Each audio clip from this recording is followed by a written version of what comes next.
എത്താം. ഇപ്പോൾ നമുക്കൊപ്പം സ്പോർട്സ് നിരൂപകനായിട്ടുള്ള ജോസഫ് ജോർജ് കൂടി ചേരുകയാണ്. ശ്രീ ജോസഫ് ജോർജ്, സ്വാഗതം.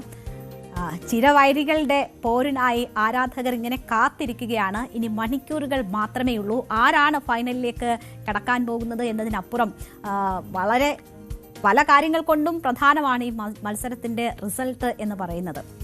താങ്കളുടെ പ്രതീക്ഷകൾ എങ്ങനെയാണ്? ഇപ്പോൾ ഡീപോൾ ഇല്ലാണ്ടാണ് അർജന്റീന ഇറങ്ങുന്നതെന്ന് പറയുന്നു. മറ്റൊന്ന് എവേ യൂണിഫോമാണ് ധരിക്കുന്നത്. അങ്ങനെയൊക്കെയുള്ള ഒരുപാട് കാര്യങ്ങൾ അർജന്റീനയുടെ ഭാഗത്തു നിന്ന് നീക്കമായിട്ടുണ്ട്. അത് തന്ത്രമാണെന്നും മറ്റുമൊക്കെ പറയപ്പെടുന്നുണ്ട്. എങ്ങനെയാണ് താങ്കൾ നോക്കിക്കാണുന്നത് ഈ പോരാട്ടത്തെ?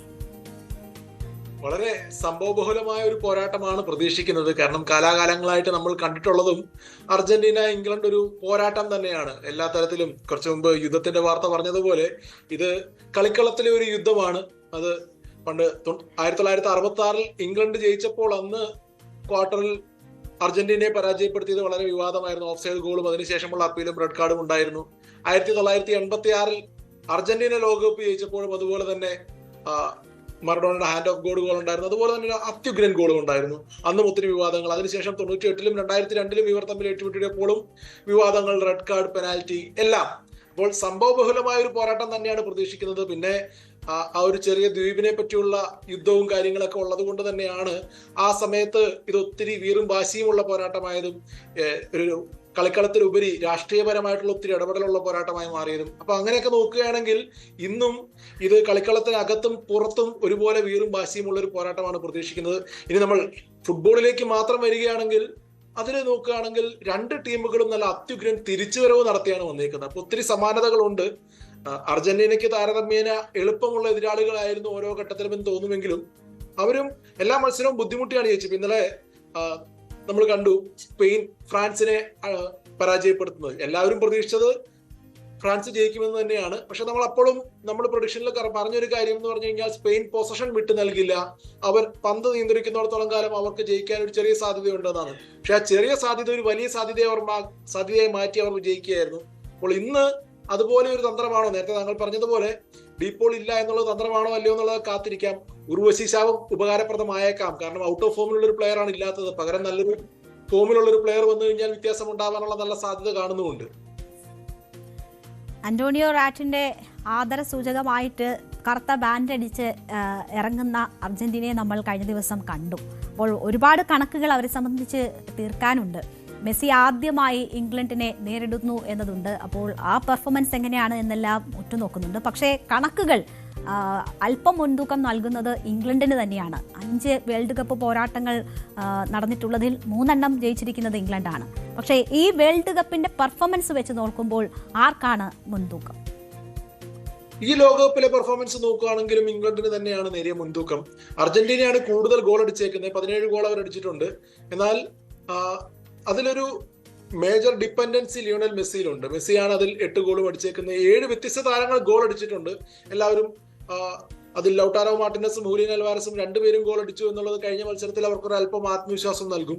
എന്നാൽ മറുവശത്ത് ഇംഗ്ലണ്ടിന് സ്ഥിരമായി ഡിപ്പെൻഡ് ചെയ്യാൻ പറ്റുന്ന നായകൻ ഹാരി കെയ്നും ജൂഡ് ബെല്ലിംഗ്ഹാമും. ഇവർ 2 പേരും 6 ഗോളോടെ മികച്ച ഫോമിലാണ് കളിക്കുന്നത്. 2 പേരും ടീമിന് ആവശ്യമുള്ളപ്പോൾ സ്റ്റെപ്പ് അപ്പ് ചെയ്യും. ഒരു യൂണിറ്റ് ആയിട്ട് ഇംഗ്ലണ്ട് കളിക്കുന്നുണ്ട്. പക്ഷെ ഇവരല്ലാതെ മാർക്കസ് റാഷ്ഫോർഡ് മാത്രമേ ഗോൾ അടിച്ചിട്ടുള്ളൂ എന്നുള്ള ഒരു പരിമിതിയും കൂടിയുണ്ട്. അപ്പോൾ പക്ഷെ മൊത്തത്തിലുള്ള പെർഫോമൻസ് നോക്കുകയാണെങ്കിൽ ക്രൊയേഷ്യയെ തോൽപ്പിച്ചു, മെക്സിക്കോയെ തോൽപ്പിച്ചു, നോർവേയെ തോൽപ്പിച്ചു.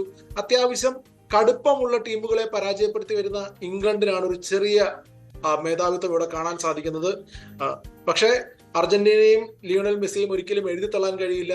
മെസ്സിയുടെ മാജിക് ഏത് നിമിഷവും കളി മാറ്റിമറിക്കാം. പ്രത്യേകിച്ചും ബിഗ് മാച്ചസിൽ, ബിഗ് ഒക്കേഷനിൽ സ്റ്റെപ്പ് അപ്പ് ചെയ്യുന്ന ഒരു എബിലിറ്റി ഉള്ള ഒരു ഇതിഹാസ താരമാണ്. അപ്പോൾ അതുകൊണ്ട് തന്നെ മെസ്സി ഇന്നൊരു വ്യത്യാസം വരുത്താൻ വളരെ സാധ്യതയുണ്ട്. ഇതിൽ വലിയ ചിരവൈരികളുടെ മത്സരം എന്ന് പറഞ്ഞ് മാധ്യമങ്ങളും ആരാധകരും ഒക്കെ വലിയ ഏറ്റുമുട്ടലുകൾ നടത്തുന്നുണ്ട്. പക്ഷേ സ്കലോണി പറഞ്ഞത് ഞങ്ങൾ ഫുട്ബോൾ കളിക്കാനാണ് വന്നിട്ടുള്ളതെന്നാണ്. വർഷങ്ങൾക്ക് മുൻപ് അല്ലെങ്കിൽ പതിറ്റാണ്ടുകൾക്ക് മുൻപ് മറഡോണ പറഞ്ഞ സമാനമായിട്ടുള്ള വാക്കുകളാണ് സ്കലോണിയും കടമെടുത്ത് സംസാരിക്കുന്നത്.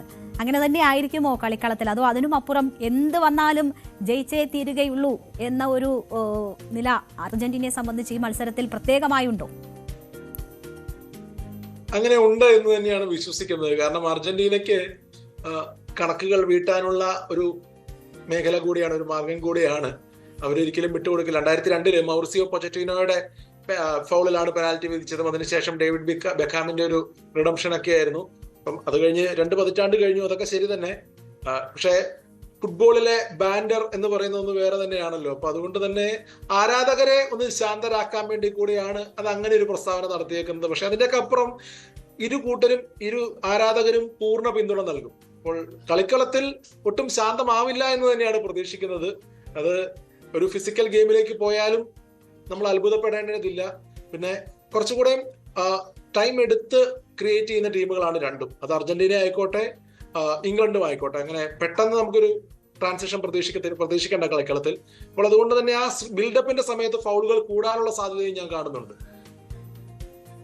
അവസാന 10 മിനിറ്റിൽ നിന്ന് മത്സരം തിരികെ കൊണ്ടുവന്നു ഈ വേൾഡ് കപ്പിൽ അർജന്റീന. അതുൾപ്പെടെ നമ്മൾ കാണുകയാണ്. ഇന്നലെ ഫ്രാൻസിന് കഴിയാതെ പോയതും അതാണ്. അവസാനം നഷ്ടപ്പെടുത്തുന്ന ഫ്രാൻസിനെയാണ് നമ്മൾ കണ്ടത്. ആ ആത്മവിശ്വാസമൊക്കെ വലിയ കരുത്താകുമെന്ന് കരുതുന്നുണ്ടോ? ഒന്നുകൂടി ഈ മെസ്സി എന്ന ഇതിഹാസ താരം, ഒന്നും പ്രൂവ് ചെയ്യാനില്ലാത്ത ഇതിഹാസ താരമാണ്. പക്ഷേ ഈ മത്സരത്തിൽ കാലിടറിയാൽ അതൊരു വലിയ വിഷമമായി മാറുമോ?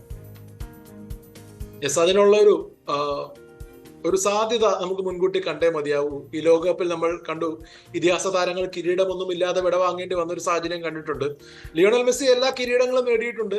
പക്ഷെ ഇതുവരെ അദ്ദേഹത്തിന് ഒരു ഗോൾഡൻ ബൂട്ട് ലോകകപ്പിൽ നേടാൻ സാധിച്ചിട്ടില്ല. അപ്പൊ ആ ഒരു കണക്ക് പരിഹരിക്കാനും കൂടിയുള്ള ഒരു അവസരമാണ്. ഇപ്പോൾ ഒരു അസിസ്റ്റിന് മാത്രമാണ് കിലിയൻ എംബാപ്പയുടെ പിന്നിൽ.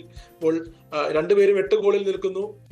അപ്പോൾ ആ ഒരു മേഖലയും കൂടെയും ഗോൾ അടിക്കുകയാണെങ്കിൽ അതും കൂടെ ഉറപ്പിക്കാം. പക്ഷേ മറുവശത്ത് 2 പേരുണ്ട് കോമ്പറ്റീറ്റേഴ്സ് ആയിട്ട്. ഹാരി കെയ്നും ജൂഡ് ബെല്ലിങ്ങാമും ഉണ്ട്. ആരെങ്കിലും ഒരു ഹാട്രിക് അടിച്ചാൽ അവരുടെ പരിധിയിൽ പോകും. ഫൈനലിലേക്ക് പോവാണെങ്കിൽ ഒരു കളി കൂടെ എക്സ്ട്രാ കിട്ടും. 3rd പ്ലേസ് മാച്ചിൽ പൊതുവെ ഇതിഹാസ താരങ്ങൾ ഇറങ്ങാനുള്ള ഒരു സാധ്യതയില്ല. സ്ക്വാഡ് റൊട്ടേഷൻ ഒക്കെയാണ് സാധ്യത. അപ്പൊ അങ്ങനെ നോക്കുമ്പോൾ ഇൻഡിവിജ്വൽ ഗ്ലോറി അതൊരു വശത്ത്, പക്ഷെ ടീം ഗ്ലോറി ആണല്ലോ പ്രധാനം. അപ്പോൾ അതെന്തായാലും അത് മുൻനിർത്തിക്കൊണ്ട് തന്നെ മെസ്സിയും സംഘവും, മെസ്സിക്ക് വേണ്ടി അർജന്റീന കളിക്കുന്നു എന്നുള്ളൊരു ഫീലിംഗ് എപ്പോഴും കിട്ടുന്നുണ്ട്. പിന്നെ താങ്കൾ പറഞ്ഞതുപോലെ അവസാനത്തെ ഒരു 10-15 മിനിറ്റ് ഒരു വളരെ അധികം ആർജവത്തോടെ ഊർജ്ജത്തോടെ കളിക്കുന്ന അർജന്റീനയാണ് പലപ്പോഴും കണ്ടത്. അത് തന്നെ ഇംഗ്ലണ്ടിന്റെ വേറൊരു രീതിയിൽ പറയുകയാണെങ്കിൽ ഇംഗ്ലണ്ട് പുറകിൽ പോയ മത്സരങ്ങളാണ് നമ്മൾ നോക്കൌട്ടിലെ 3 മാച്ചിലും കണ്ടത്. ആ 3 മാച്ചിലും അവരും മികച്ച കംബാക്കാണ് നടത്തി. അവർ അവസാന 10 മിനിറ്റ് നേരത്തേക്ക് വെക്കുന്നില്ല എന്ന് മാത്രമേ ഉള്ളൂ. കോങ്കോക്കെതിരെ മാത്രമേ 75 മിനിറ്റ് കഴിഞ്ഞ് അടിക്കേണ്ടി വന്നിട്ടുള്ളൂ. മെക്സിക്കോ ആണെങ്കിലും നോർവേ ആണെങ്കിലും മെക്സിക്കോ ഇന്നലെ 2-0 ലീഡ് എടുത്തിട്ടാണ്. പക്ഷെ തിരിച്ചടി കിട്ടിയാൽ അതിന് ഭംഗിയായിട്ട് തന്നെ അടിക്കാൻ അറിയാം, അടിക്ക് തിരിച്ചടി നൽകാൻ അറിയാം ഇംഗ്ലണ്ടിന് എന്നുള്ളത് വ്യക്തമാണ്. ഫ്രാൻസിനെ സംബന്ധിച്ച് അവർക്ക് പറ്റിയെന്ന് പറഞ്ഞാൽ ടൂർണമെന്റിൽ ഇതുവരെ അവർ ഒരിക്കലും ചേസ് ചെയ്യേണ്ട വന്നിട്ടില്ലായിരുന്നു. ഒരിക്കലും പുറകിൽ പോയി അവർക്ക് തിരിച്ചു പിടിക്കേണ്ട ഒരു സാഹചര്യം വന്നിട്ടില്ല. പക്ഷെ ഈ 2 ടീമുകളും അങ്ങനെയുള്ള സാഹചര്യങ്ങളോട് പൊരുത്തപ്പെട്ടാണ് ഈ സെമിഫൈനൽ വരെ എത്തി നിൽക്കുന്നത്. അതുകൊണ്ട് തന്നെ നമുക്ക് എഴുതി തള്ളാൻ പറ്റില്ല. തീർച്ചയായും എന്തായാലും ശക്തരായ 2 ടീമുകൾ ഏറ്റുമുട്ടുകയാണ്. വളരെ നന്ദി ഞങ്ങളോടൊപ്പം ഈ അവസരത്തിൽ സഹകരിച്ചതിന്. എന്തായാലും നമുക്ക് ഇനി മണിക്കൂറുകൾ മാത്രമേ ഉള്ളൂ. ഓരോ ആരാധകരും നിമിഷങ്ങൾ എണ്ണി കാത്തിരിക്കുകയാണ് എന്ത് സംഭവിക്കും എന്നറിയാൻ. കൂടുതൽ വാർത്തകൾക്ക് News 18 Keralam YouTube channel subscribe ചെയ്യുക.